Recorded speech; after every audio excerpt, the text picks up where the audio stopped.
نوچه پاچه‌خوار ولایت هم به صحنه اومد تا قلاده خودش رو به گردن فضای مجازی بندازه و از این نسخه ها بپیچه. متاسفانه فضای مجازی در ایران یله است، رهاست. یه دفعه یه تعبیری داشتن آقا که مثل سگ خاره رها شده، بعد میگن قلاده‌شو بعداً میاریم. اول قلاده‌شو بیار بعد رهاش کن.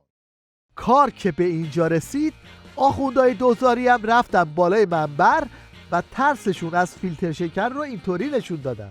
میخوام امشب یک شیرین کاری کنی، به امام زمان قول بده همین امشب بری فیلتر شکنه رو پاکش کنی که دیگه شیطون وسوسه‌ت نکن.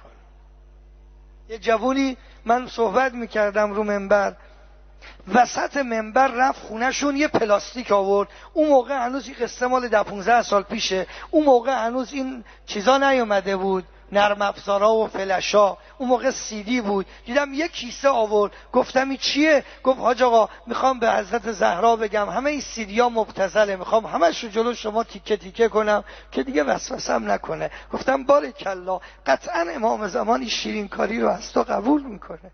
البته این مسخره بازی ها دردی از عظما دوا نمیکنه. با فیلتر شکن و بی فیلتر شکن آخوندا باید منتظر یه چنین صحنه‌هایی در سال گاو باشن.